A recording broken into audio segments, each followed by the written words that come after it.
a selection of paintings, drawings and illustrations by artists from all over the world armed with pencils, oil paint, acrylics and their imaginations. These hyperrealist painters and illustrators give life to works of art that are so detailed that it's easy to mistake them for photographs. Néstor Cannavaro is an example of a celebrated hyperrealist artist working today.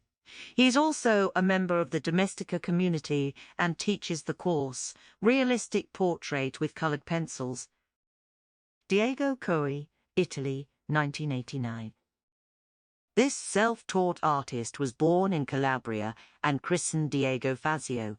He began creating realist tattoo designs before becoming engulfed in the world of traditional figurative arts from China and Japan.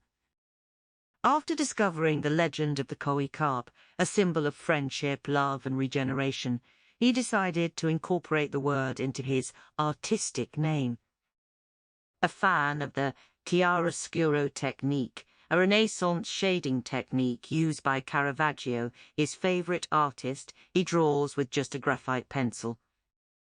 The following artists continue to push the boundaries of figurative art with their hyperrealist styles, attempting to create lifelike reproductions of landscapes, objects, situations, and people, despite the fact that many people now have access to high-quality smartphones cameras. In the United States, this style was prevalent in the 1970s, long before the term hyperrealism had even made it into the dictionary. Alyssa Monks, USA, 1977.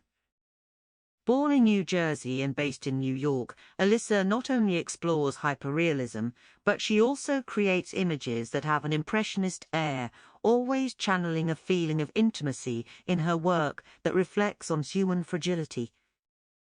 Her most well-known series comprises oil paintings capturing men, women and children in the bath. The realism in the details, such as drops of water or the steam from the shower, makes a big impact. Luiz Escañuela, Brazil, 1993. This 27-year-old from Sao Paulo has hundreds of thousands of followers on Instagram and a degree in visual communication and graphic design.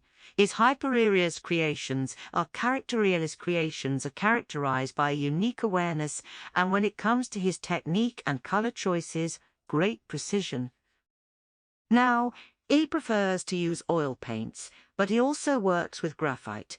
Luiz claims he has been hyperrealist since childhood, when he would pause the television, put a piece of paper over the screen, and trace the image, attempting to create a perfect photographic reproduction of what he was seeing. Dirk, Dzimirsky, Germany, 1969.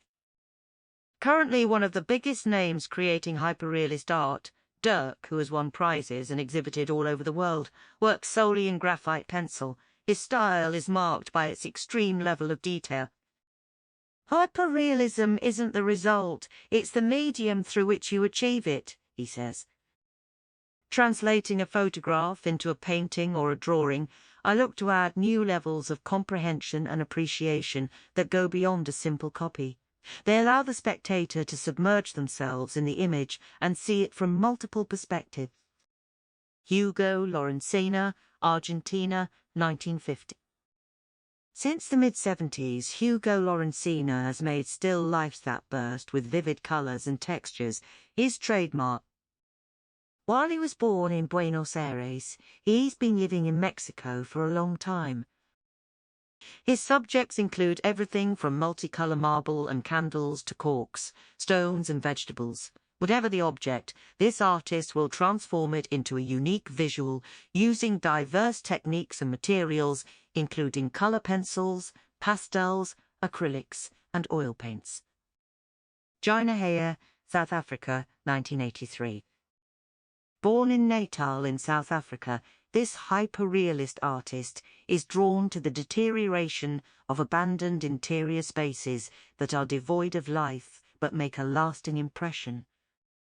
With a master's in fine art, Gina uses oil paints to move the viewer with her expressiveness and realism in capturing the lights and shadows that transform the spaces she paints. Cadden, Scotland, 1964.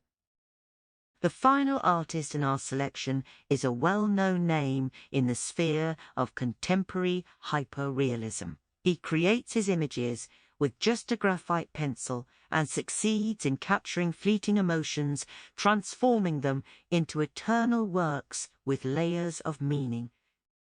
Cadden lives in Glasgow, where he was born.